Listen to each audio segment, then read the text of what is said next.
Hello, welcome back to the latest You Are My Boro. We're back together, myself, Dom Short and Scott Wilson, both of the Northern Echo, to reflect, unfortunately, on the 1-0 defeat at Blackburn. This would have been a hell of a lot more upbeat if we'd have done it on Tuesday morning. Wouldn't it?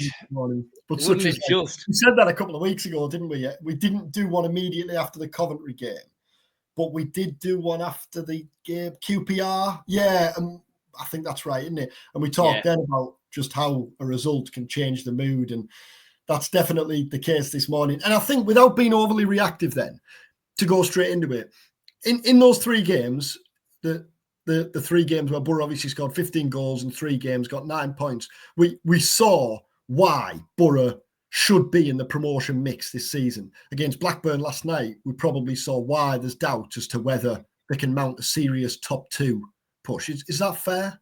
I think that is fair. Yeah, I think that is fair. I mean, there's still a Jekyll and Hyde team, Boro, aren't there? You know, you kind of put it in a nutshell there, that they can look brilliant. And there are players in that side who are more than good enough to power a promotion push. We've seen it. You know, Boro can play really incisive attacking football. They can also be solid at the back. It's a deep squad, etc., etc. And yet, these results and these performances keep on coming around. Now, you know, there's plenty that we can pick at for last night. And I think probably straight away we need to say that it's an offside goal. You know, I don't think there's any doubt about that. Michael Carrick was you know, in his understated way, pretty much as angry as I've seen him about a decision on that one. You know, you see it back on the replay. It's pretty clear cut. It's offside. There are also obviously key absentees for Boro. And I think we'll probably get to a bit later, digging into just how important Finn Azaz now looks to this team. Thought he was an absolutely massive miss last night. But obviously Bergzorg was out, Dieng was out, Riley McGree gets injured halfway through the first half. That disrupts things. Micah Hamilton comes in. We can probably get onto him. You know, he hasn't done it in a Boro shirt at all yet. So that, you know, there were mitigating factors, but then the flip side of that is this isn't a one-off. This is a story we've seen before, that in this type of game, I think particularly at home, Boro just toss points away and can't find a way to win these matches. Yeah, it's only 4 wins from 9 home games and 3 defeats, and that's undoubtedly a concern. To lose a third of your home games at this stage of the season has to be a concern. Yeah, definitely. And as I say, it's because it keeps following the same old familiar script, really. For once, I've done a little bit of research, Dom, a little bit of pre-vid research. Well, I gave you the chance. That's why I was 20 minutes late. Yeah. You were late. Now, bear with us on this. And it's a bit, you know, to a certain extent, I haven't gone through all the games, and you can argue maybe you're just picking it to suit you. But anyway, still, bear with me. Blackburn last night, Boro had 62% possession. Bristol City, which was a very similar game, I think, lost 2-0. 69% possession. That's the highest possession stat of any game for Boro this season. Sunderland away, which was another game where Sunderland sat off and let Boro have the ball. 63% possession. In all of those games, Boro, completely dominant in terms of possession, didn't score. Now, Luton at home, which obviously they scored 5 in, 51% possession. Luton wanted the ball in that game. QPR away, which they won, 53% possession. Norwich away, didn't win the game, but Boro scored 3 and were a constant threat in terms of scoring themselves, 50% possession.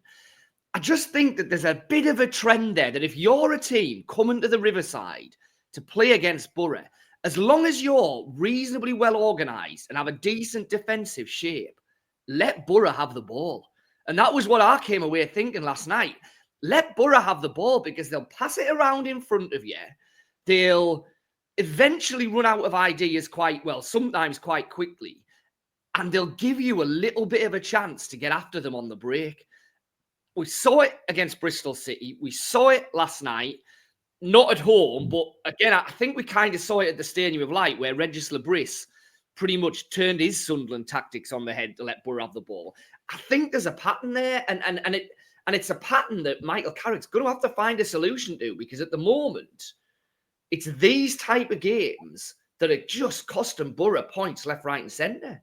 And you talked there about defensive solidity and organisation. Well, Hull City have had absolutely none of either. It was a crying shame from Boro's perspective that Tim Walter got the sack last night, but we'll get to that at the end when we have a brief look ahead to that full game on Saturday. You mentioned Azaz there. I posted on Twitter and Bluesky. We're on Bluesky, both of us now. So if you're on there, then just search for us and you'll find us and tap a follow. After the game last night, the importance of Azaz was as evident in his absence as it has been in his kind of match-winning performances and contributions in recent weeks. And there was quite a kind of a divided view to that, really. Some saying, yeah, absolutely, he's our most important player, which we discussed a couple of weeks ago, didn't we? And others saying, well, no, this is a copy and paste repeat of what you've been saying there. Azaz played in those other games and couldn't break through. I take that point as well. I just think when you need to pick the lock, to have the player who's created the second most chances in the Championship this season and has the most assists, obviously going to be a big difference when he's missing.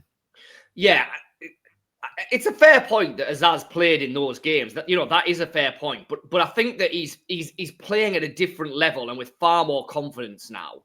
I think he would have made a big difference last night, because I think he was the key difference maker in those QPR, Luton, Oxford games that we've talked about, where Boro looked so potent and so much of a threat.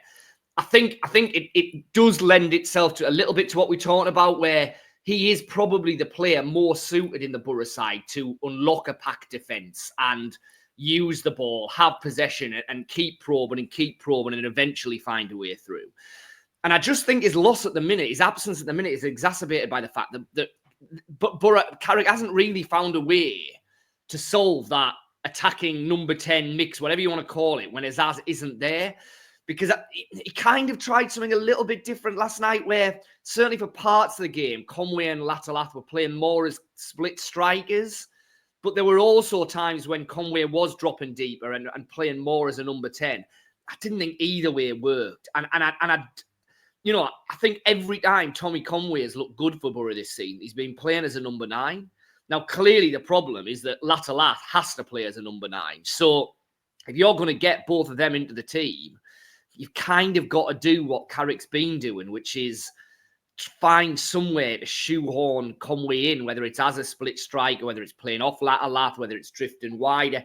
I don't think any of them really play to his strengths and work. I don't think we've seen that. So at the minute, if Azaz isn't there as the 10, I don't think there's a really functioning answer for what Boro do in that scenario. No, the balance didn't look right, did it? And then because there wasn't a natural number 10, it was out wide more, and then Doak and then Hamilton, who we'll get to, were being smothered, and Boro never really looked like scoring, did they? No. I know Doak hits the post late on. Just on the subs, were you surprised that they came so late? I was surprised that Marcus Force only got 4 minutes, for example. Yeah. And Gilbert, now I know he's been injured, but Gilbert is a natural number 10, or certainly looks like a natural number 10. I don't for 1 minute think Carrick should have played Gilbert over Conway, because if we'd have sat here yesterday morning and you said Azaz was out, you'd have said play Conway, wouldn't you? In that role. But I don't know. Even before it was clear before Blackburn's goal, the Boro didn't look like scoring. It felt like something different needed to happen. Yeah, I think that's a fair point. I mean, where are we with Force? Because he's been dripped in, but if he's not ready now, he's never going to be ready, is he? Let's be brutally honest. So, I think you're right. I think there was definitely an argument for Force to play earlier. I mean, I guess the thing with Force is, yes, he can play as his best position, or the position where Carrick has used him most is wide right. Well, you're not going to take Doak off, are you, when you need a goal? So I can kind of understand that. The Gilbert one, I agree with you, though. I think he should have been on sooner, because, like I said, the number 10 mix and the way Boro were trying to attack just wasn't working against the Blackburn side, who were happy to sit in on the edge of the box. So Gilbert might well have been a better option. And then obviously the sub that he did make early on, Hamilton, which again was the logical one to make. No Bergzorg, then all of a sudden no McGree. Hamilton's probably the one who you would play there, but he was disappointing. I thought he never looked like getting on the outside of his play. Whenever he came in, it was kind of telegraphed. I thought he never really looked like doing what Boro needed him to do. On Hamilton then, because on social media last night, which is obviously a dangerous place to judge the immediate reaction of a defeat, but Hamilton seemed to instantly emerge as the scapegoat. And he just doesn't look ready to me. Like there's clearly a hugely talented player there, but I think it's harsh to be overly critical, because you've got to remember, or I think he only turned 21 at the start of this month. I'm just looking here. He'd made one senior start for Man City before he joined Boro. A couple of appearances from the bench. He's made 2 starts for Boro and 11 appearances from the bench. When we're up the road at Sunderland and we talk to them about the young players and the managers, the young players, they often say, don't judge a player on his age, judge him by how many games he's played. So Dan Neil, whatever, might be 22, but he's played a couple of hundred games or whatever. I think then that has to work the other way. And there needs to be a balance in the assessment of Hamilton and the fact that he's hardly played any senior football. I look at him and think you'd probably benefit from a loan in January. Now, whether Boro have the attacking depth to do that, I'm not sure. You look at the injuries and illnesses last night and what you have to do. But I just think it's important to take a step back with Micah Hamilton. There's clearly, Guardiola had him playing for Man City in the Champions League last year. There's clearly a hugely talented player there. Yeah, I think you're right. So we did ask Michael Carrick about this after the game, and without teasing too much, there's going to be a piece on Hamilton on the website tomorrow morning, Friday morning, and in Friday morning's Echo, with kind of Carrick's view and a bit of thoughts on that. So, I think there's a few things. I think you're exactly right. He's a player who's come with really no senior football. I think he's probably suffering a little bit from comparisons with Ben Doak, which is unfair because Doak was further down the line. He's playing international football. But, they were both young, relatively untried wingers coming from Premier League clubs. Morgan Rogers, I think that's in the background a little bit as well. The fact that he came from City the previous summer. And yes, you can forget Rogers took a couple of months to get into the Boro team. And had played a lot of loan football. Had played a lot of loan football and probably, but by now was a starting regular for Boro, and obviously a month later got his Premier League move, etc., etc. I don't think either of those comparisons are fair, but I kind of understand why they'll be in the background of some fans' minds because, they're easy kind of comparisons to make, aren't they? So I think there's a few different things there that he's suffering from. I'm like you. He feels like someone who probably needs a run of games, and a loan spell might well do that. But, having brought him in from Man City, do you then loan him straight out in January? Doesn't feel like a very Carrick thing to do, does it? I think he'd probably rather have him around training and drip him in and hope that he'll gradually improve and acclimatise. I mean, like you said, there is clearly a player there. You don't get as near to Manchester City's first team. Well, maybe you do at the minute, but ordinarily you don't. Could Boro send him there on loan? Yeah, exactly. Yeah. Ordinarily you don't, without having that level of talent and being that good a player. So, there is a player there. Boro are going to have to be patient with him. Obviously, the frustration last night was that they had to turn to him with 70 minutes of the game to go, and it didn't really work. Now, it'll be interesting on Saturday if there's no McGree and no Bergsorg. Will Hamilton start? I mean, if he doesn't, then you really are probably having to put square peg in around a proper square peg in a round hole to pull someone else there. But you would like to think if he did start, then maybe he'll be more effective than he was last night because to be fair, he didn't do a great deal. Where are we at then with availability? You spoke to Carrick afterwards there. There's McGree, Force, De Jong, Hackney and Morris. We know Morris obviously isn't going to be ready, but suddenly in the space of a week or so, the squad's been ravaged, hasn't it, by injury and illness? It has. I'd be surprised if Hackney played. If maybe in the squad, but the noises didn't seem to suggest that he was ready to go straight back in. And so I think we're probably looking at Howson and Barlasser again. Illness-wise, and, we take the mick out of Michael Carrick a bit, don't we, about kind of not giving hardly anything away. To be fair to him, he was basically saying, look, this illness thing's kind of changing day by day. So, I've been concentrating on the game today, as in yesterday. So I haven't had any update on the illness-wise on the players. But, it's kind of pointless me saying it now because I could get it in the morning. Everyone could be back right, or we could have 6 more go down with it. It's that kind of problem.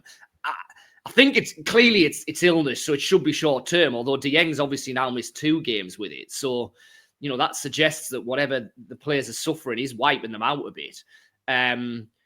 The Azaz and Bergzorg absences were definitely illness. No injury, anything like that. It was this sickness bug. So we're going to have to see. But obviously, Wednesday night to Saturday lunchtime is the shortest turnaround you're ever going to get. So. It would have to be a worry that those players who missed out last night, even if they're back, they're probably not going to be training at 100% necessarily today. So there'd have to be a doubt, wouldn't there? And McGree, dead leg. You could see it, couldn't you, when he slid in, miscontrolled the ball, slid in. He catches the Blackburn striker, Hashi, he also catches McGree. I mean, it's not a long-termer, but again, because you've only got this effectively 2-day turnaround, really, if it is a proper dead leg with a real muscular issue there, then it might well be out on Saturday. I don't think it'll be much longer than that. We're not talking about a real serious muscular problem, but 2-day turnaround will be tight, which was what Carrick was saying after the game. When you say there about Carrick not giving much away on injuries, which we've talked about on here countless times, after Oxford on Saturday, right at the end of the presser, I said presser, we were just down in the dugout, and I said, just a quick one, sorry, Hayden, like how close was he? How close is he? And with a knowing smile, he said, close-ish. What is that? What are you doing? Yeah. How would you turn that into 400 words? Yeah, you are there, exactly. Yeah, exactly.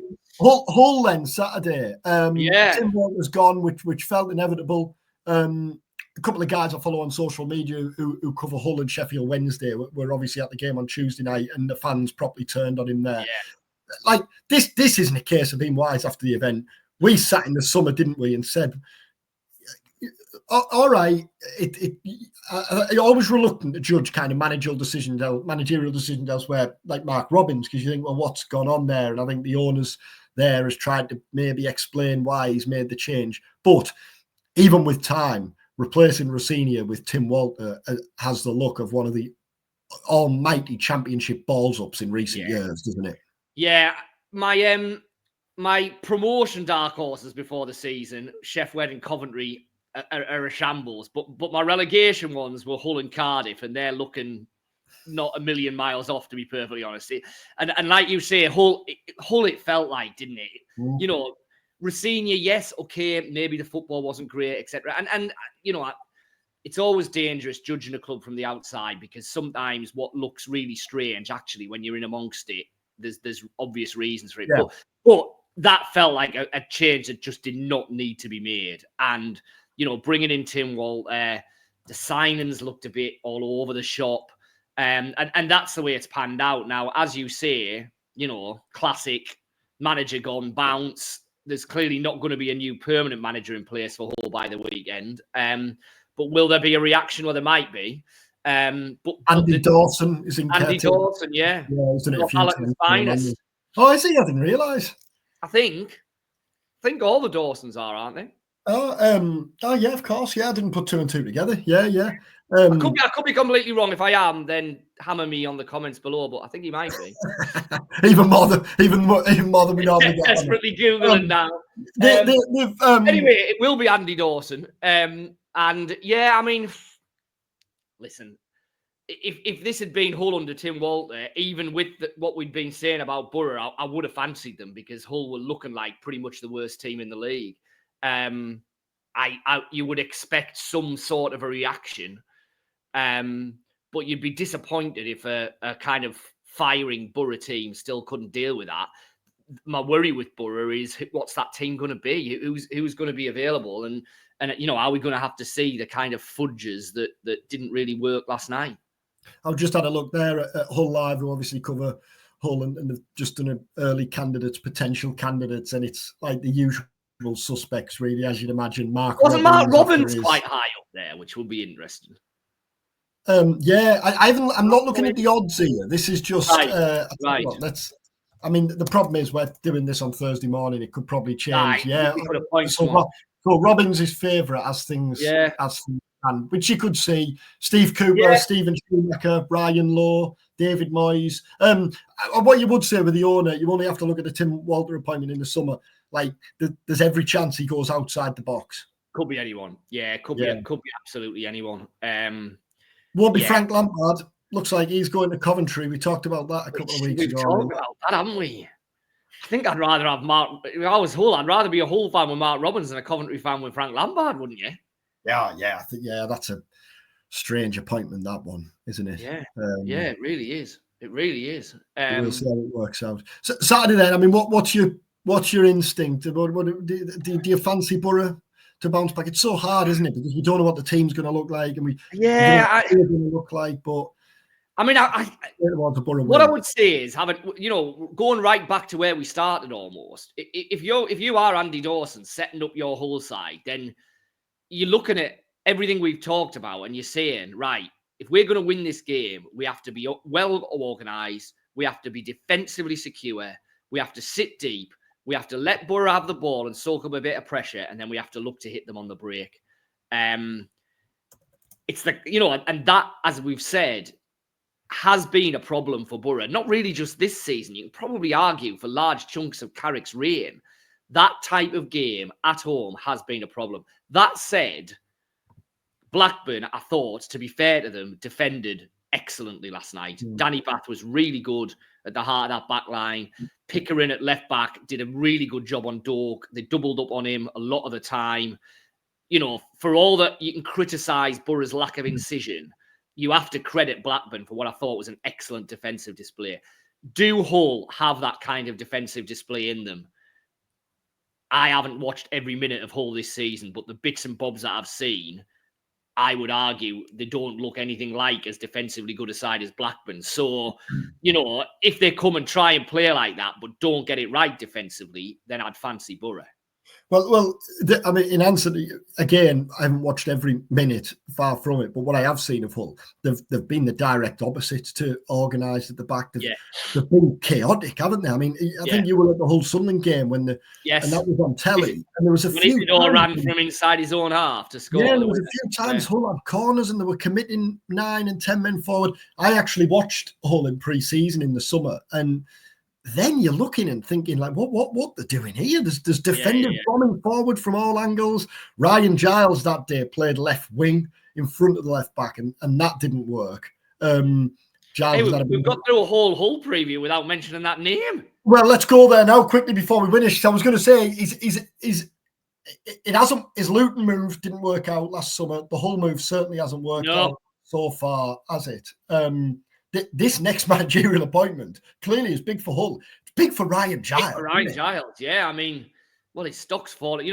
Like you say, the fact we've got to 23 minutes, whatever it is, into this vid and haven't mentioned the Ryan Giles name yet says it all, really, because he was the burn and talking point for big chunks of the summer, but he's a player who needs to get his career back on track somehow, isn't he? Maybe the new Hull manager will do it.